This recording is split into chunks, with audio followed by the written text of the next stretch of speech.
Feyre tricked him, undermined his entire court, destroyed it from the inside out, and has left him with nothing and no one. And also, she's taken that sweet, sweet human PoC away.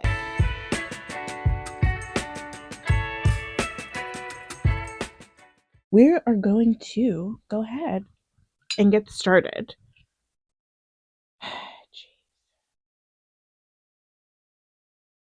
Gonna be quite enough. Hello everyone, my name is Neda and welcome back to my channel. This is the little corner of the internet where I talk about literally whatever I want. And today I'm going to talk about A Court of Wings and Ruin by Sarah J. Maas. And want doing a lot of work in that sentence. Now I will start this by saying that I filmed this entire video this weekend. And I got it was like incoherent. So we're doing take 2 today, and I am pouring myself this singular little cup, not even glass, I won't even call it that, of wine, and we're gonna finish off the video drinking some bubbly rose. Today we're going to talk about A Court of Wings and Ruin by Sarah J. Maas, a book that I would argue is probably the best book in the series so far. If only because it actually has some novel things that you would desire out of a novel that you're reading. You know, plot, stakes, intrigue. I was going to say character development, but that's a lie. If you're interested in more videos where I talk about books that I like, books that I hate, TV shows, movies, whatever, please consider subscribing to this channel. And if you like watching rant reviews about Sarah J. Maas novels, please give this video a thumbs up. That really helps me to find other people who might be interested in my nonsensical ranting and raving. Actually, my ranting and raving is sensical. I'm ranting and raving about something that is nonsensical. I also want to say, like, I am hateful. I'm full of hatred for this book series and the woman who wrote it. But I don't hate the people who love it because I understand why it appeals, you know? Books are books, and it's interesting, it's intriguing. There's giant fairy cock and balls in it. So I get why it appeals, and there's no hate for the people who really enjoy this book series. There is, however, hate for Miss Sarah Jane Maas, and I want you to know, ma'am, I'm gonna find you. And we start A Court of Wings and Ruin more or less right where we finished A Court of Mist and Fury. If you haven't watched my last video, if you haven't, go watch it. It's right there. But at the end of A Court of Mist and Fury, Feyre and Rhys separate because, okay, I should actually start from the beginning. So Feyre's original boy, Tamlin, who kidnapped her from her family's house and lied to her about having to pay a blood debt for murdering one of his fairy friends, has allied himself with the evil king of Hiburn as a means of getting Feyre back. Tamlin is under the impression that Feyre has been kidnapped by Lucien, who is the High Lord of the Night Court, and he is going to go to whatever extremes he needs to get her back. However, Feyre left willingly because Tamlin was not treating her right. He was treating her right, but that's about all he was doing right. She left willingly. Tamlin is unwilling to accept that, so he allies with the Axis of Evil as a way to get her back, and the Night Court buddies all get ambushed at the King of Hiburn's rendezvous point that he set a trap for them, and Feyre basically pretends that she was under a thrall put on her by Rhysand and shoots a bunch of light out of her coochie and pretends that the spell has been broken. She missed Tamlin this whole time. She's been so desperate to get back to him, and she is going to be a spy in the Spring Court because she is in love with Rhysand now. She hates Tamlin because Tamlin allied himself with the human enslaving murderer, the King of Hiburn. And also we found out that Lucian is Elaine's mate. Elaine is Feyre's human sister who was turned into a fairy at the end of the last book. So back up to speed. For some reason, we start this book with a flashback that tells us nothing except that Rhysand fought in the last war, which we already knew, and he feels a lot of feelings for his employee friends. Like, he's friends with these guys named Cassiel. Not Cassiel. Ooh, Cassiel. That could be their ship name. I don't want that. But he's friends with these people named Cassian and Azriel, who are two Illyrian warriors who basically help him do everything. And they are also his employees. They are a part of his inner circle at the Night Court. So we flash back to the last war. He sees somebody's Illyrian wings torn up on the battlefield, and he's like, oh no, it could be Cassian or Azriel. It's basically to illustrate that he has feelings and emotions, and he loves his employee friends, unlike Tamlin, who is mean to his employee friend Lucian. We get back to the Spring Court, where Feyre is pretending, honestly quite poorly, but to be in love with Tamlin again, and that she's finally healing from her horrible ordeal in the Night Court, being kidnapped by evil Rhysand. Basically, the face that Rhysand puts forward for everyone is that he is evil and just wants to like wreak havoc on the world. He like purposefully allied himself with Amarantha during the conflict that she had with the Spring Court so that he could keep an eye on her, but everyone thinks it's because he's evil. So she's like, oh no, the evil man took me and forced me to be his mate, which isn't how anything works. They like know that Feyre is Rhysand's mate, but it doesn't matter because she loves Tamlin so much. And she's painting again. And painting is the only way that Tamlin knows that she's okay, because he hasn't paid attention to anything else that she likes or cares about or is interested in. And she is painting a scene of the Spring Court and barely concealing her intense hatred for everyone around her. She's using a strong glamour to cover her mating tattoos with Rhys. And she basically like lies and says that the mating bond between them was broken by the cauldron, which I don't think really happened, but she's also concealing the fact that she is the High Lady of the Night Court, because her and Rhys got married in the last book. They like snuck away and got married without telling anybody. So she has an allegiance and a duty to the Night Court that is inborn from her position. So she's also pretending to be dealing with a lot of trauma from her ordeal in the Night Court. She's pretending that she was brutalized by Rhysand, forced by him over and over again, and nobody came to save her. And she's acting like she's mad at Lucian because Lucian is the one who found her in the woods. And she was like, how could you not tell that I was under a glamour? Even though it's not true. Like, if she was, he would have been able to tell, but it's just not the truth. And she is basically acting as though she needs time and space to recover from trauma syndrome, which is an ethical choice for the protagonist of this book series to make, but I guess necessary if her spying mission is going to succeed. She is pretending to be super excited to marry Tamlin at some point and to be able to just fuck him into the night. But one person who is seeing through her little ruse is Lucian. My motherfucking Lucian, okay? Because Lucian, he's not quite buying Feyre's game, okay? But she's still keeping it up. She's noticing that, like, he looks at her for a really long time. Her old room was destroyed when Tamlin threw a temper tantrum because she ran away from him. So she can't stay in her old room, but she thinks, like, he arranged it so that her new room would be across the hall from his so that he could watch her. And she's basically, like, trying not to arouse too much of his suspicion because he's like, she's, like, not acting like herself. And it's not even necessarily that she's traumatized. I think she's a spy. It's good that Lucian notices because it's his job to notice, right? Feyre has invited Ianthe to have dinner with her and chat with her because she's rightfully, honestly, pissed at Ianthe for selling out her family to the King of Hiburn. Ianthe was the only person that Feyre could really confide in. Well, she didn't really confide in her, but she like talked to her or whatever before when she was preparing to marry Tamlin in the last book.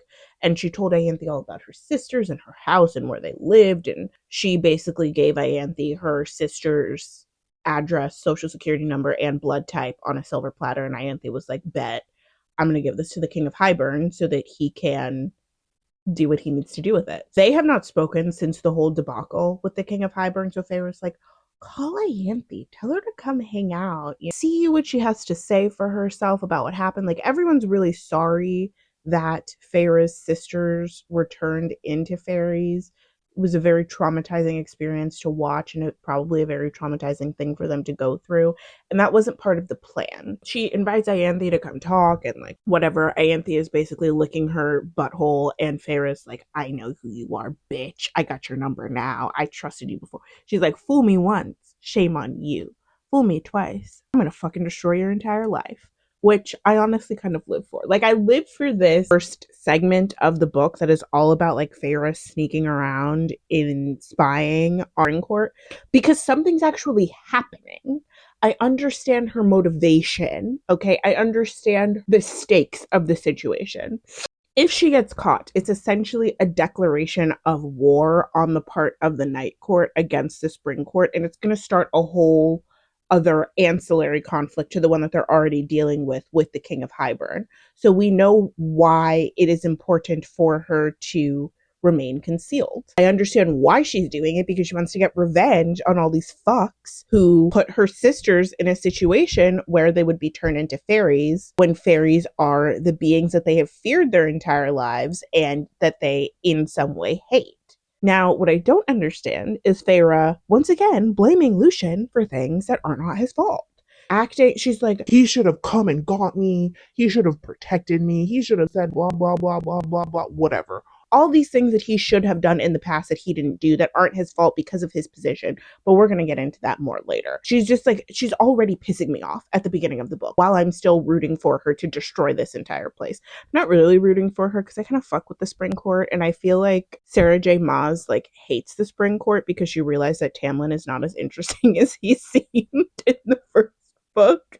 And she immediately was more interested in Rhys. But the Spring Court also feels like it is the most fully fleshed out location in this series in her mind, and it comes across when she's writing it the most vividly. Things happen in the Spring Court and they very rarely happen anywhere else. So Ianthe comes back, she's licking Feyre's butthole, apologizing for everything that happened, and Feyre is basically in the Spring Court working to undermine Tamlin's court from the inside out. Oh yeah, so Feyre is trying to undermine the Spring Court, and it's if you think of it like how you can break a table by like sawing each of the legs halfway instead of like sawing all of them completely, like you use less effort, and then if you just put the right amount of pressure on the surface, it'll collapse in on itself by sowing seeds of dissent amongst his sentries and also destroying Ianthe's sphere of influence. So Ianthe is like a high priestess or whatever of the nondescript religion that exists in this world, and she has a strong influence over Tamlin. Feyre is trying to undermine Ianthe's influence with Tamlin, but also destroy Tamlin's sentries, who are basically his like army. She's trying to destroy the army's faith in him.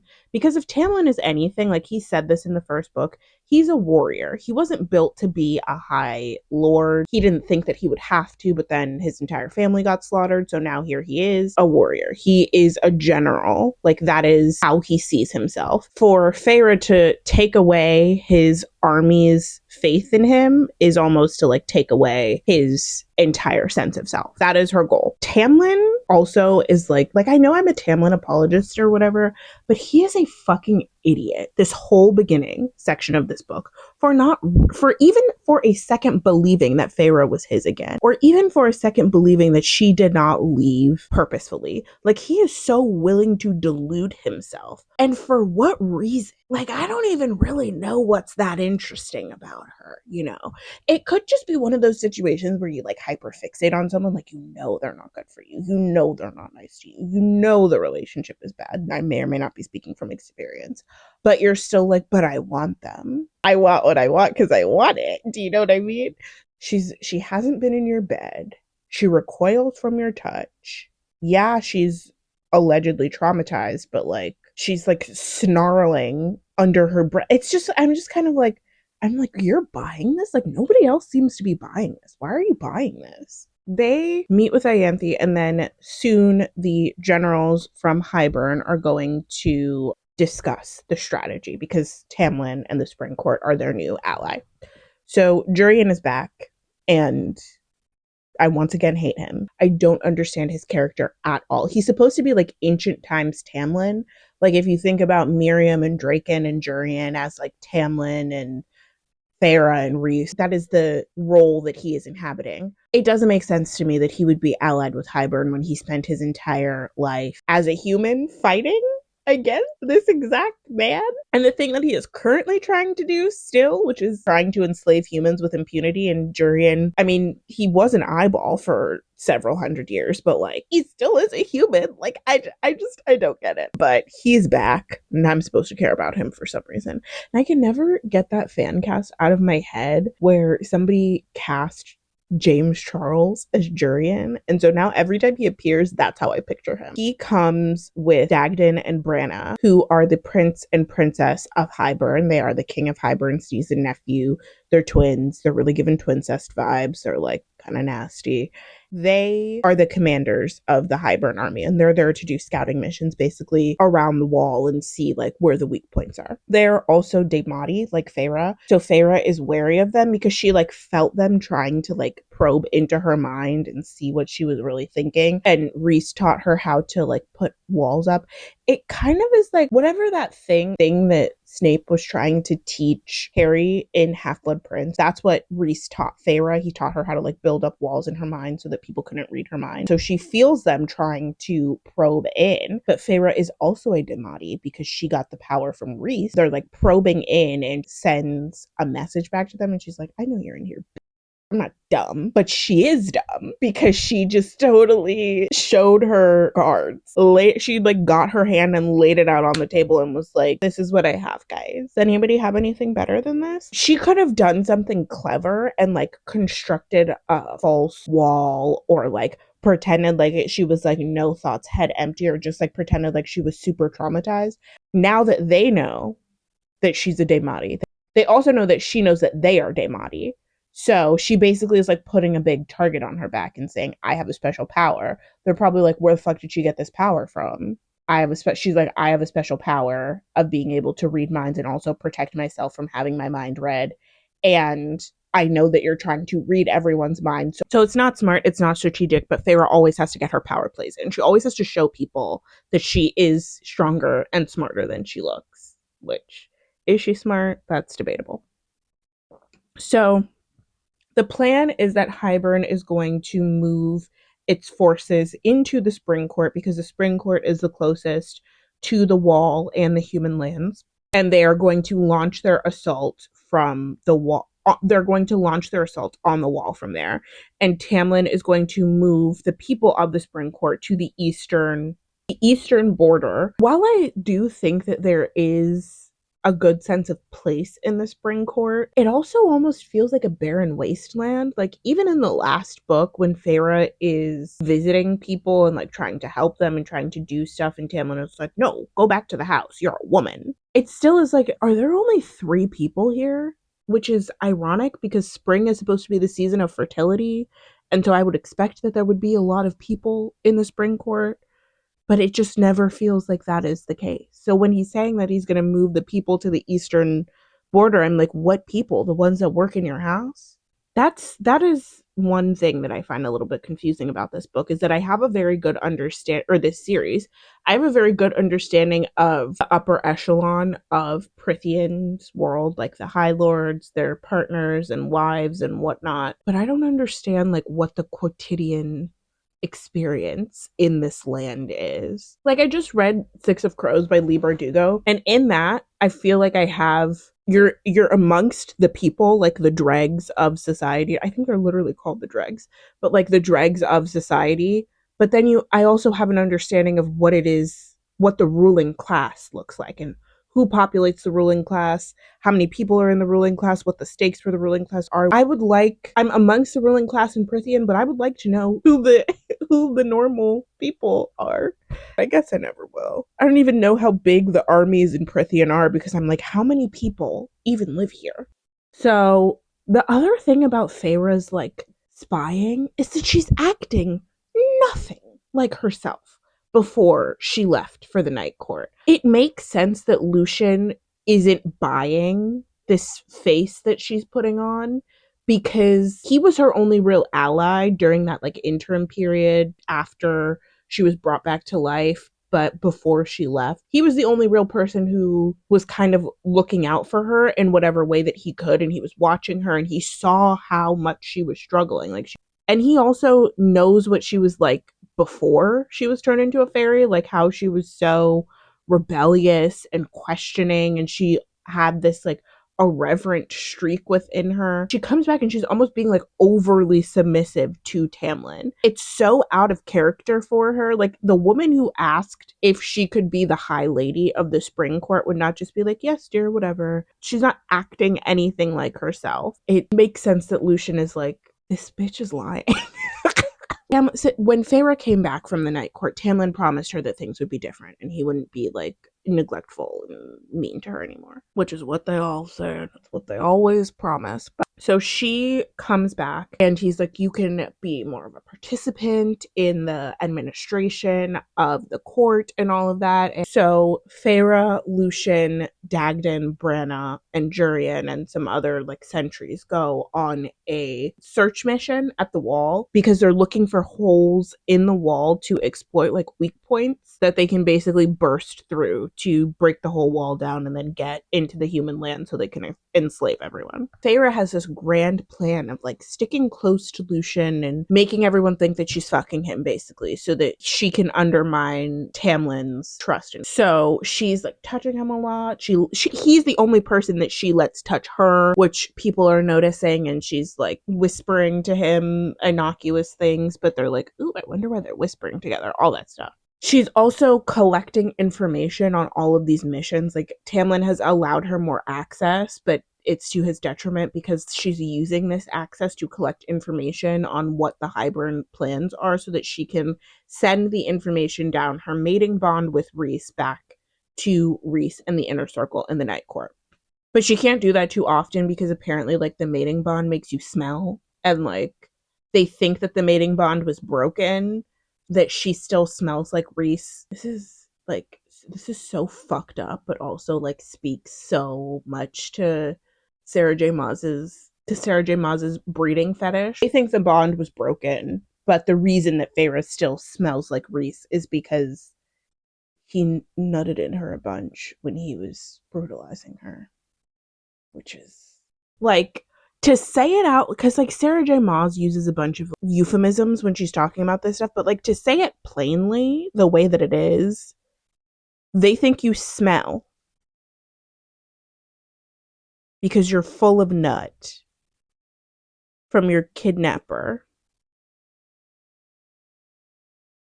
I hate that I just had to say that. I really hate that I just said that out loud. Oh god, I'm sick to my stomach. So Alice is still working in the spring court, but she has decided that she is going to pack her shit up and move back to the summer court. She's like, my niece and nephew need me like focused and not preparing for a war zone. So yeah, I'm gonna leave my job and I'm gonna go back to the summer court. Even though in the summer court, lesser fairies like Alice, she's called a lesser fairy, I guess, because she doesn't look as human as the high fae do. She's got like tree bark skin, so she's gonna go back, even though the lesser fairies get treated poorly in the summer court. And basically, like the servants in the summer court household have to pretend like they're invisible because people historically in the summer court have not wanted to mingle with the lesser fae. Alice also is clocking that Feyre is not acting the way that she acted before she went to the night court. She's like, you're not acting like yourself. Also, it's very obvious that you're in love with Rhysand. I'm not stupid. So she's like helping Feyre get dressed for this event, and she's like, you never used to care about dresses before. And Feyre's like, well, I want to look pretty for Tamlin. And Alice is like, she doesn't say this, but she's like, even when you liked Tamlin, you didn't care about looking pretty for him. What the fuck are you talking about? So she pulls out this outfit that is like what the night court gave Feyre to wear while she was there. And she's like, why don't you wear that? And Feyre's like, oh my god, ew, I hate the night court. I was so scared there. It was so bad. And Alice is like, yeah, whatever. So it is the summer solstice. It's wild to me to think that maybe max a year has passed since the events of the first book. it is now the summer solstice, and it's a huge event for Ianthe because she's like the queen of the priestesses or whatever, and she's really excited. She basically, like, no one really cares about this religion that she's proselytizing about. So she's basically using the summer solstice as a way to get more conversions, like to get more people to buy into her, again, nondescript religion. There's this whole ceremony that has to happen where she basically like channels the energy of the sun and starts to glow like a sun herself at the summer solstice in front of everyone. And part of Feyre's plan to undermine Ianthe and like get revenge on her, Feyre basically steals Ianthe's attention at the summer solstice. Ianthe has positioned everything. She's standing in one specific spot and she's like waiting for the sun to appear behind her as like a proof that she is cauldron blessed or whatever. And instead, Feyre starts glowing. Because again, she has the powers from the High Lord of the Day Court. So she's like glowing and she is chosen as the cauldron blessed. And Ianthe, of course, has to hide it poorly because Feyre is the lady of this court. And so Ianthe can't be like obviously jealous, but she's obviously bothered by the fact that the sun seems to have chosen Feyre instead of her. This puts Ianthe on kind of like shaky ground, and Feyre is like, oh, my plan is working. So Feyre is like talking to Alice, whatever. Again, we get back to this idea that Feyre is angry at people for not helping her when she was suffering in Tamlin's court as like his girlfriend or whatever. And she's like, Alice knows me so well and we're so close, but she could have done something and she didn't. And Lucian watched me suffering and he could have done something, but he didn't. And it once again is like, Mama, do you understand what a hierarchy is? These people are at work. These are their jobs, okay? They're not just your friends. Like Lucian works for Tamlin. He also only has a place to live because of Tamlin. Alice works for Tamlin. She only has a place to live because of Tamlin. And she is supporting two children that aren't hers. A single mom who works too hard, who loves her kids and never stops, okay?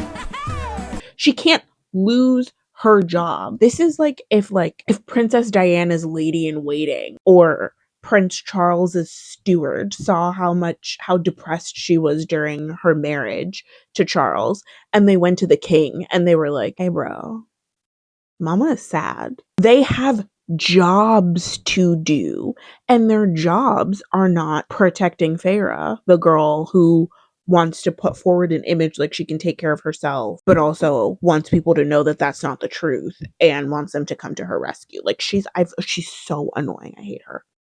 But yeah, like this whole time Feyre is talking to Rhys down the bond, but they can't talk too much because if they do, the smell will alert people that they are still mated. Because of the debacle at the summer solstice, Ianthe is desperate for attention. And she comes into the room one day when everyone's having breakfast with Tamlin and she announces, like, there's a key missing to the gate, like the gate outside of the palace or whatever. I noticed it and it's gone. What are we going to do about this? And Tamlin is like, well, we'll find it. Like, it's fine, whatever. But she also is like, I've been hearing stirrings of the creatures that were set loose when Amarantha's reign ended. So there are all these creatures that aren't fairies, but also aren't humans. Some of them Feyre has encountered before. So, like, one of Amarantha's lieutenants was the Adder, who tortured Feyre in the first book and who, like, helped destroy Valaris in the last book. And then there is the Suriel, who is the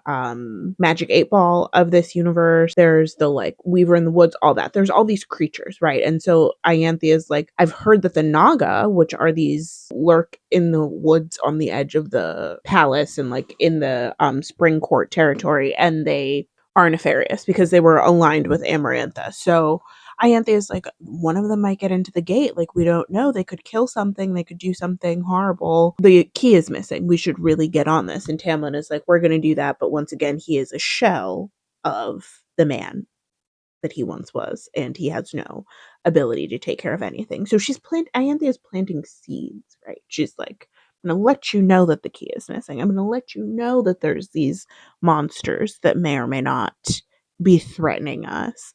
And we'll see what fruit we reap from this later on. And this again is like, it's almost like Sarah planned this, you know? Like, this is something that Ianthe is saying now. It's going to come up again later, and we're going to see the arc, you know, the arc of the plot happen, which very rarely happens in this book series. It's always just like a series of random retcons when she starts writing something at one point and then decides later that this is what she wanted it to represent this entire time. I'm gonna say it now. Feyre is not doing a very good job of spying. Okay, Jurian. So let's make a list of people who see through her ruse as the like sweet little lady of the spring court.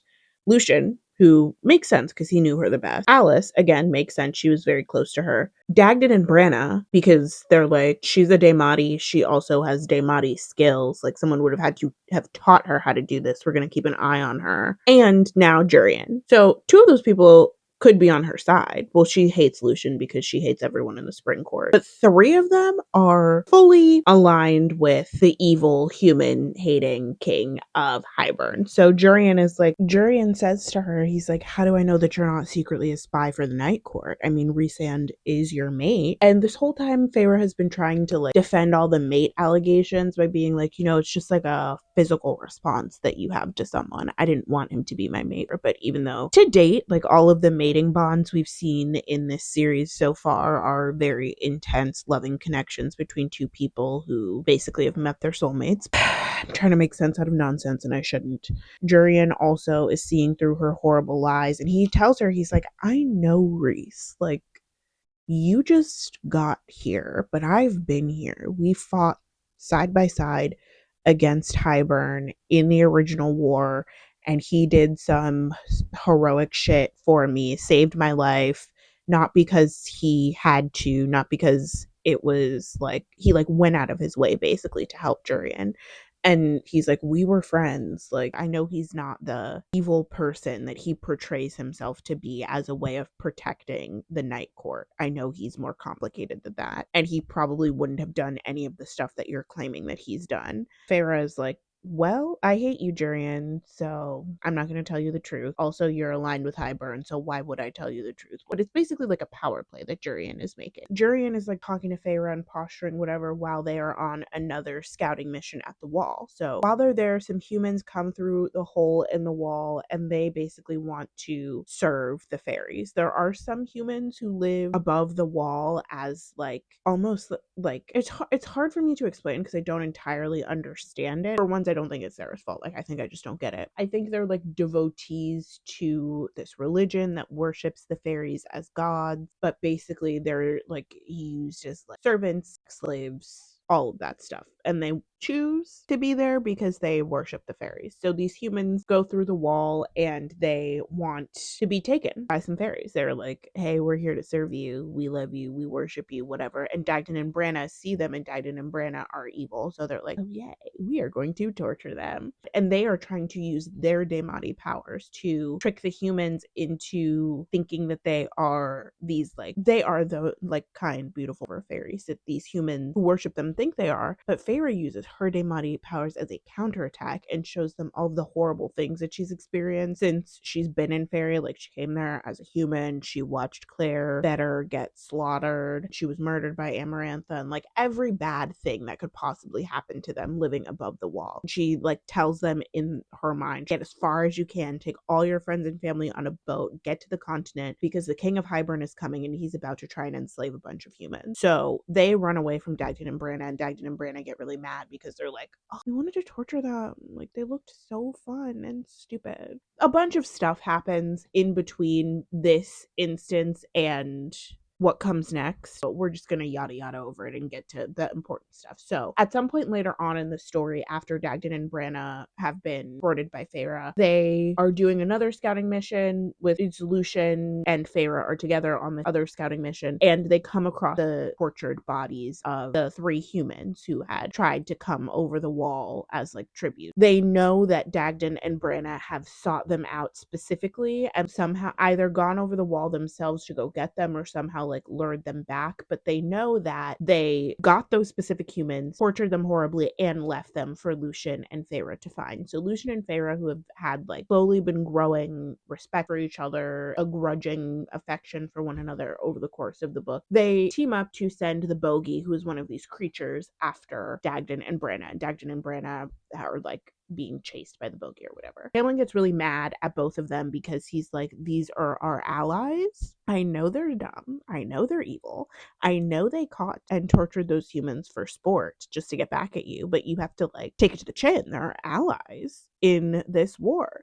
Feyre is basically like, you stupid. She's just like throwing all of these things back in his face, yelling at him. And Tamlin does as Tamlin does, and he absolutely explodes. Literally explodes. He has this like air power where he can shoot air out of his body. And the last time this happened, the last time he got really mad at her, he shot a bunch of air out of his body, and she was able to shield herself because she has the same air power. So she made a shield out of air, and he broke a bunch of things, but she didn't get hurt. This time, it's written as though she was instigating him to be abusive towards her, which I think is going to come up when the inevitable Tamlin redemption arc happens later on. We'll cross that bridge when we come to it. And B, she does not shield herself, so she gets really badly injured when he explodes all of this air out of his body. And so he feels really bad about what he's done, and as any abusive boyfriend does, he's apologetic, and he's like, it's never going to happen again, even though this is the second time that it's happened. And Feyre is like, she's like, I knew you were going to do that. Like, it's all a part of her plan to a certain extent, but then I feel like that kind of, I don't know, it lessens the impact of the abusive narrative, at least in my opinion. Yes, Tamlin is an abusive partner to Feyre, but if she is the puppet master who is secretly orchestrating all of his abuse, would he even be like that if she wasn't purposefully provoking him? You could say yes, because in the last book, a similar thing happened and she was able to protect herself. But also, I don't know. It's kind of weird to me, and it makes me feel a little bit icky. It's the same way that she's pretending to be like a traumatized essay victim when she's not. It feels a little icky, but I will digress. Again, Feyre has this grand plan to destroy the whole spring court from the inside, and she pretty much is able to do it because so let's go through the like main pillars of Tamlin's court and like what is keeping him in power and keeping him going at this point. So we have the alliance with Hiburn, so that the king of Hiburn, Jurian, Prince Dagden, and Princess Branna. It's Lucian, who is his right-hand man. It's Ianthe, who is his priestess, and it's Feyre, even though Feyre isn't really. And the fourth one is his sentries. Branna and Dagden we'll talk about later. Ianthe has already started to be undermined because Feyre is exposing her to be the self-centered piece of shit that she is.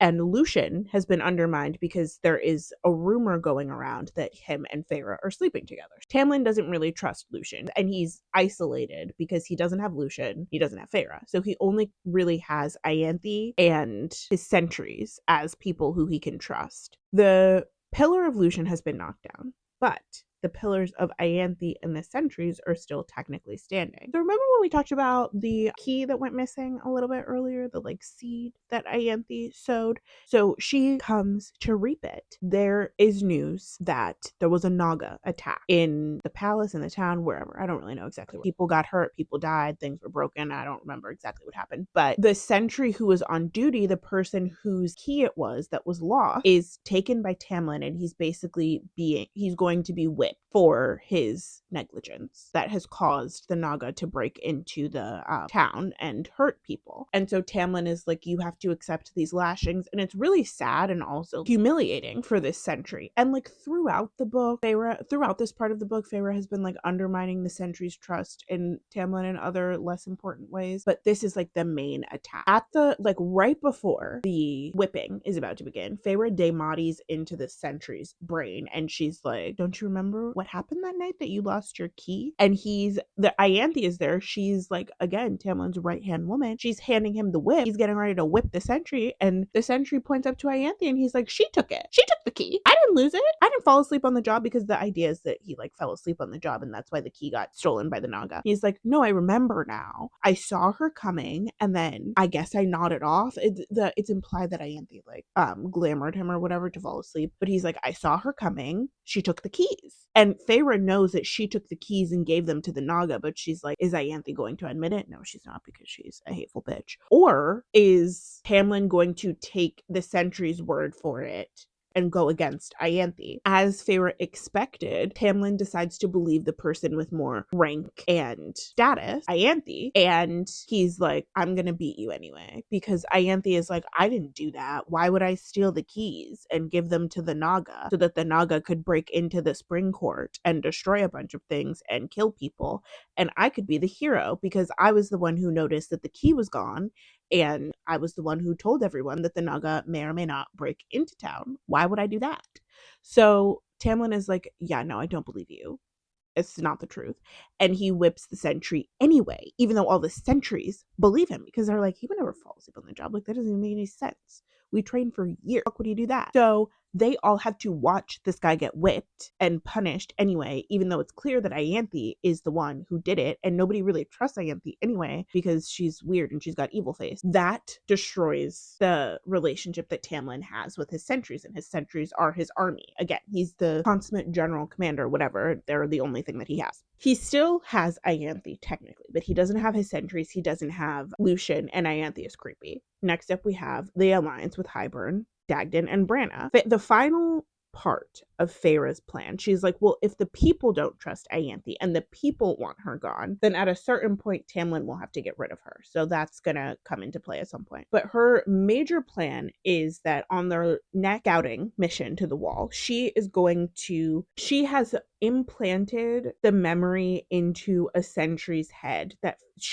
Feyre ran for her life after she was beaten almost to death by Dagden and Branna. So basically, like, the memory in that sentry's head is like a ticking time bomb, and then by that point she'll be long gone. Tamlin will be blaming Dagden and Branna for chasing her away this time, and she'll be halfway to the night court getting ready to reunite with her mate. It's kind of a stupid plan in my opinion, because Dagden and Branna can just say that never happened, and Jurian can be like, yeah, that never happened. Like, there's a lot of people who can probably corroborate that event didn't happen, and Tamlin has already been proven to not really trust his sentry's word over the word of people who have higher rank and position than them. So, and Feyre's going to be gone anyway, so they're probably going to just come to the conclusion that makes sense, which is that she was a spy from the Night Court all along. But nobody ever said that she was smart, okay? We just said that she had plans. So that is her plan. She is packing up her stuff, getting ready to run away while they're on the scouting mission when she comes upon Ianthe and Lucian. At some point earlier in the story, I think at like the spring equinox, this might have been before Feyre got back, Ianthe and Lucian, they got together. There is that tradition in the spring court that at the spring equinox, the High Lord of the court has to have animalistic relations with a woman in the court in order to, like, preserve the power of spring or whatever. I don't know. Once again, I say, the entire magical underpinning of this court is built on sex. Why are there not millions of people milling about? I'll never know. But Tamlin wasn't feeling up to it because Feyre was gone. He was, like, completely AWOL. So Lucian had to step in for him as the next in command. Lucian stepped in for him, and Ianthe put herself in the position to be chosen by Lucian for the ritual, so Ianthe and Lucian left together. So as Feyre is getting ready to run away, she's like, I'm finally gonna get to home. I'm finally gonna get to see my man, who blessedly has not been in most of this part of the book. She hears Lucian being like, get away from me. And he sounds like he's in distress. And then she hears Ianthe laughing. And in the last book, Rhys showed her the memory of Ianthe, like, trying to force herself on him. And, like, so she knows what the woman's MO is, basically. And I would just like to say, okay, I'm not going to say it yet. Feyre seriously thinks about leaving Lucian there before she finally is like, nah, I gotta go. I gotta go stop Ianthe. I gotta go stop her from assaulting him. Mama, weren't you the bitch who was complaining for pages and pages and pages that this man, who I will once again say is at work, would not jeopardize not only his job, but his position and his home to help you when you're already on your way out? Like, you know that there's nothing tying you to the spring court. There's no danger for you. You're not gonna the fact that it even crossed her mind to not put herself at risk to help him when she was so pissed at him for not putting himself at risk to help her. She's fake. She's a very fake individual, but I will digress. So she goes back to help Lucian, And I did low-key defend Ianthe in the last video, mostly because I didn't know how bad she was. But I also think that Sarah J. Maas didn't know how bad she wanted her to be until she decided this book that she was going to be a full-fledged SA perpetrator. Because in the last book, it really just gave, for most of the last book, it really just gave that she likes to have sex, which, like, that's also the vibe we got from Moore. So I was like, what's wrong? Like, what's so bad about her? But then, like, as the story goes on, you get to see more and more, and then she just, like, gets progressively worse and worse. So that's why I was like, why does Sarah J. Maas just hate bitches who like to fuck? But the reality is Ianthe is a gross, freaky character. So right as Ianthe is getting ready to assault Lucian, Feyre steps in and they get into a fight, and Ianthe's like, I always knew that you were a part of the Night Court, whatever. No, you didn't, bitch, but whatever. And Feyre is like, I hate you, you stupid bitch. You destroyed my entire family's lives. And she forces Ianthe to crush her own hand with a rock using her Daemati powers, and then, like, passes Ianthe out or whatever. So Lucian and Feyre escape because Lucian is like, look, girl, wasn't nobody buying this fucking charade that you were putting on, okay? We all knew. The only reason that Tamlin didn't know is because he wasn't paying attention, because he had other things on his mind. And if it wasn't for preserving his mental health and his fragile stability, I probably would have told him. But I know that you are my only way to get access to my mate, and I, like, biologically need to be near her. So let's go. So he is going to go up to the Night Court with Feyre, even though he still is like, look, I love Tamlin, but he's acting like an idiot. And why the fuck would he align himself with Hiburn? He is getting ready to go up to the Night Court with Feyre. They're getting ready to run away, but then Dagden and Branna come upon them. They were poisoned with Feybane by Dagden and Branna. Lucian and Feyre basically have to walk from the Spring Court, which is at the bottom of Prythian, right above the human lands, up to the Night Court, which I'm pretty sure is at the top of Prythian. Like, if you think of Prythian like England, the Spring Court is like where London is, and then the Night Court is like where Inverness, Scotland is. So, and they can't expect to receive asylum from any of the other courts because, like I said earlier, Feyre has been a spy in the Spring Court from the Night Court. Lucian is a traitor by leaving with her. And so if any of the other courts offer them asylum, it is once again like a declaration of war against the Spring Court. And Tamlin and Hiburn have every right to turn the entire full force of their armies against them. They're walking through the Autumn Court, and who should come upon them but all of Lucian's brothers. Every single one of Lucian's brothers is like, hey guys, you can't be doing this. And they basically have been waiting for Lucian to leave the Spring Court at some point so they can fucking kill him, because there's so many children of the High Lord of the Autumn Court that the succession is like a mess, and only one of them can succeed. The more people they pick off, the more likely they are to be the winner and the next High Lord of the Autumn Court. Lucian's brothers don't matter. The only one who matters is the one who gets a name, who is Eris. Eris is Lucian's brother who was supposed to marry Moore, and he'd been built up by Moore and Cassian and Azriel as this horrible fucking evil guy, because if you remember from the last book, Moore was betrothed to him. She was like, I can't marry him, I don't want to. So she sullied herself by sleeping with Cassian so that she wouldn't have to marry Eris. She was sent to the Autumn Court anyway. They discovered what had happened to her, or what she had done, and the whole family took turns beating her up and then left her for dead at the border of the Autumn Court. And she only made it because she was saved by Rhys and then taken to become a part of the inner circle. So Cassian and Azriel know who Eris is because they were there for that, and they hate him because his family beat up Moore and then left her for dead. And Moore hates him because he knows something about her that nobody else knows, I guess. And she knows stuff about him that no one else knows, but we're going to talk more about it when we talk about something else later.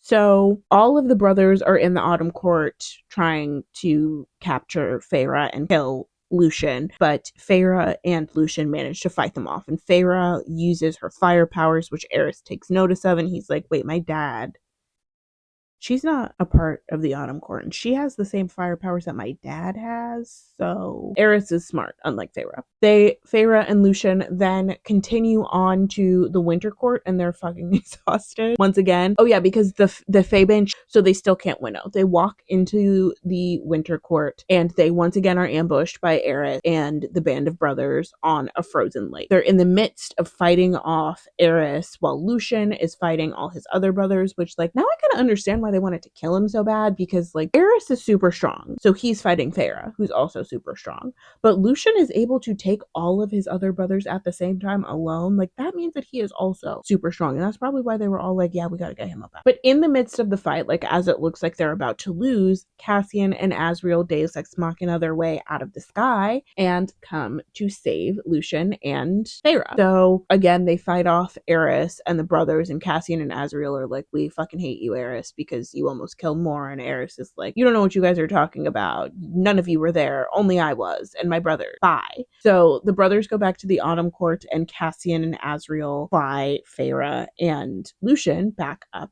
to the Night Court. And it appears that Cassian is healing well, because in the last book his wings were shredded when they were fighting the King of Hiburn, and they seem to be mostly healed. This moves into the next kind of phase of the book. The first phase we had the Spring Court, lying, spying, pretending, and then the next phase of the book we're in the Night Court for a while, preparing for the war, and then the final phase of the book, the war has begun. Once we get up to the Night Court, Feyre is able to kind of take stock of what her sisters have been going through. Well, first, like, her and Rhys reunite and they fuck, whatever, who cares? And Rhys and Lucian, like, hate each other, and Lucian is like, you kidnapped my mate, Rhys, and you're evil, and Rhys is like, I'm not evil, and don't hate Feyre because she's not bad either. She just hates you, and it's all dumb. I fucking hate the Night Court. I hate the Night Court. The Night Court makes me feel violent.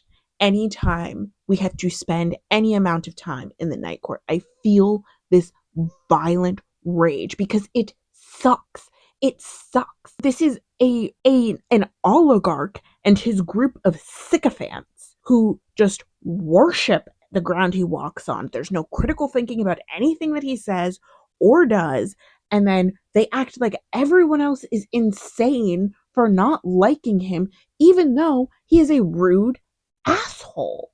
Like, Rhys has moments where he can be charming and interesting, and his friendship with Tarquin, his friendship with Tarquin, the High Lord of the Summer Court, last book was super cute and super fun, but, like, oh my god, is this man up his own ass? I hate him, and I hate the Night Court. But now we're trapped here for the foreseeable future. Feyre gets up to the Night Court and checks on her sisters, because that's where they've been this entire time that she's been down in the Spring Court spying very terribly. Being Fae has essentially heightened their personalities, so Nesta is a ball of rage and hatred, and Elaine is Delulu times 10,000. This is what they were before, you know. Nesta was a suspicious ball of hatred, and Elaine was delusional and constantly, like, looking on the bright side and thinking that things could be better. I really, the first time I was filming this video, kind of realized that I kind of see Elaine as an analog for Rosalie from the original Twilight series. Like, I think of Rosalie as this person who had this very earned, basically idealistic viewpoint on life. She knew that she was going to marry a rich man and live a nice life. She was in the Great Depression, but never really affected by it. All of this stuff. And then her entire life comes to a screeching halt. Everything that she wants for herself is taken from her in one moment when she is by her fiance and a group of his friends, and injured so badly in the process that she nearly dies. And without her consent, Carlisle comes along and decides that he's going to save her life by turning her into a vampire, this eternal, unchanging being. That's not what she wanted. She wanted her life. She wanted to get married and grow old and have babies and all of this stuff. And she probably would have been fine dying, or she probably would have preferred death to the eternal life that she gets, or that she has to have without getting all the things that she dreamed of. And I also, like, whenever I think of Rosalie, I think of the spectacular pain it must have caused her and might still cause her, that this moment of trauma and violation is forever tied to the moment that she became a vampire and received eternal life. Like, she is always going to know that she was turned on the day that she was assaulted, and her turning was without her consent as well. Does that kind of make sense? So, like, she finds strength in being able to hunt down all of the men who assaulted her and murder them one by one, but Elaine doesn't really have that same thing to grip onto, and so she's kind of lost it. Like, everybody thinks that she's insane. And I mentioned the whole Rosalie thing because Elaine also was supposed to marry, I don't know what his name is, Garrett? I'm just gonna call him Garrett until I figure out what his name was.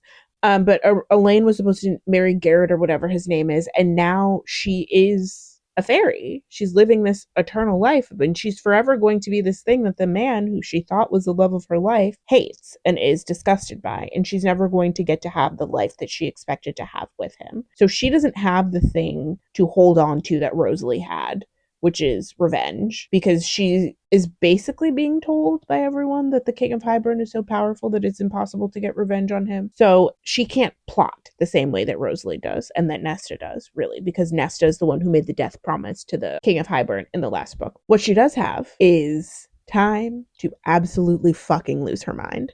So everybody thinks that Elaine has gone insane because she only speaks in riddle. Now, me, a person who reads and watches TV and movies, I knew from the start that it was going to be like revealed that Elaine was a seer, that she had like clairvoyant powers, because the trope of the woman babbling insane incoherent sentences is actually clairvoyant thing. It's a tale as old as time, right? So Nesta spends all her time taking care of Elaine and also plotting and being angry. And Nesta and Elaine are basically hiding in Ruse's castle because they're scared of fairies. Like, they spent their entire lives being scared of fairies, and now they're fairies and they don't know what to do. They're like afraid that they're going to get like assaulted or eaten or something.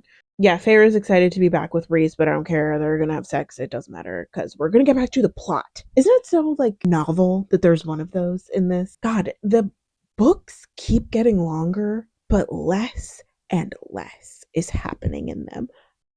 Yeah, Ruse is like annoyingly sacrificial as usual. He's talking to Feyre about how he went to the human lands himself to like see what was going on, and Feyre's like, "You're not supposed to do that.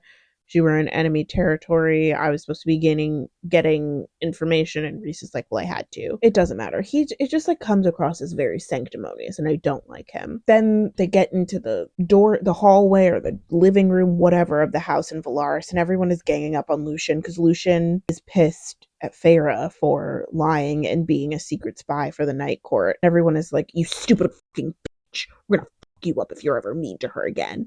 He feels betrayed that his friend told him a story about a horrible ordeal that she went through, and then it didn't end up being true. Like that, it makes sense that he would feel betrayed by her and he would be angry with her and disgusted with her. It doesn't make sense that she would be mad at him for not defending her, because again, like, it's just like, it makes sense that he would be upset, but he also to a certain extent understands why. It's annoying. I get mad whenever anybody gangs up on Lucian because that's baby girl right there. And I'm pissed that everybody's being mean to him. So, like, updates, I clocked this in the last book. I don't know if I mentioned it in the last video, but Cassian seems to have a thing with Nesta. And as soon as I saw them look at each other, in the first time they went to the meeting and, like, Nesta was being mean to him or whatever, I was like, they're gonna be together. So Cassian has a thing with Nesta. It hasn't been consummated, like it hasn't reached maturity or whatever, but he is interested in her clearly. And Elaine really only trusts Azriel. He's like the only fairy that she is kind of okay with. So they then get into the whole story about Jurian, Miriam, and Draken, and this like idea that Jurian works for Hiburn because if you don't remember, Miriam was the love of Jurian's life or whatever. Again, he's like the Tamlin to Miriam's Feyre. So Miriam was the love of Jurian's life, and she fell in love with Draken, who was this other guy, or like she died during the last war and was made in the same way that Feyre was made after she died. And then once she came back to life, she ran off with Draken and they escaped Jurian. And the idea is that Jurian is fighting with the King of Hiburn to enslave humans because he thinks that the cauldron can tell him where Miriam and Draken are so that he can go and get his revenge. This all comes out when they are basically sitting down to discuss the plans for who they can get as allies. They're asking if Miriam and Draken can help them because I think Miriam used to be a human before she was made, or she was like half human or something before she was made. And basically the answer is no, because if they come back to Prythian, it would put themselves in danger because Jurian would know where they were, or he would be able to find them if they sent troops, and then he would kill them, I guess, is what the danger is. And then they're going to like try and get all the other High Lords of Prythian together as an alliance to fight against the King of Hiburn. All the High Lords except for Tamlin, of course, because he's already chosen his side. And the other person that they're looking for help from is Kier, who lives in the Court of Nightmares. Again, the Court of Nightmares is the only place that seems substantially populated to me in my head. Kier is a subject of Rhys, but he doesn't have to do whatever Rhys says because of that. So Rhys is going to go down to the Court of Nightmares with a delegation and basically ask Kier, like, hey, can we have some troops to fight this war? So they're going to ally with Kier and the other High Lords of Prythian in order to fight against Hiburn. I want to take a second to digress and talk about Jurian abandoning all of his morals in order to get revenge on Miriam and Draken. A thesis statement or like an assumption in this book series is that there's multiple people in this series, Jurian and Tamlin, who care so little about their supposed morals and the people that they supposedly represent. So like for Tamlin, it's the Spring Court, and for Jurian, it's the humans that he fought and died for and was imprisoned as an eyeball in a ring for. They supposedly care so little about these causes that they would abandon them to get revenge on someone who didn't want to date them anymore. That just doesn't ring true for me, I guess, is what I'll say. Once again, I would like to reiterate that Jurian was the commander of the human army in the war against the fairies, was super good and powerful at like protecting his people because they were being enslaved by fairies, did a whole charade where he like seduced the Amarantha's sister and then brutally murdered her because he hated fairies so much, and also so that he could get information, was then ripped limb from limb by Amarantha and imprisoned as an eyeball in a ring for, I think, 500 years. All for this cause that he believes so much in. And you're telling me that he, instead of spending those 500 years hating fairies even more, he spent those 500 years angry at the girl who left him for someone else? The fairies are doing racism to him that is so aggressive that he got turned into an enchanted eyeball that lived in a ring for 500 years. And instead of being mad at the racism, he's mad because Becky Sue ran off with Butch. It's not adding up. It's not adding up to me that Jurian would truly be an ally of the King of Hiburn. And I just want us to like remember that for later on in the discussion, maybe. So at this point, they realize that so now that they're back in the Night Court and they are planning to go talk to all of the High Lords of Prythian, they realize that Nesta has some sort of connection to the cauldron. We learned earlier when they were doing their like fact-finding missions at the wall that the cauldron was drained after it turned Elaine and Nesta and that one really old evil human queen into fairies. Elaine and Nesta were turned into fairies. The old evil human queen was turned into a hag pretty much. But so the cauldron was drained. They're waiting for the cauldron to power itself back up, the King of Hiburn and his allies. But while they wait, Feyre and the Night Court gang realize that Nesta has some sort of connection to the cauldron because it's almost like she was so resistant to going in and being turned into a fairy that she was like, I'm not coming out unless you give me something. So she took a part of the cauldron with her when she got out of it. And because of that connection, they want to use Nesta to nullify the cauldron and stop it from tearing down the wall between the human lands and Prithian. So the whole plan is hinging on being able to stop the King of Hiburn from tearing down the wall. And they're like training Nesta, teaching her how to use her powers and whatnot so that she can be strong enough by the time comes for them to go down to the wall.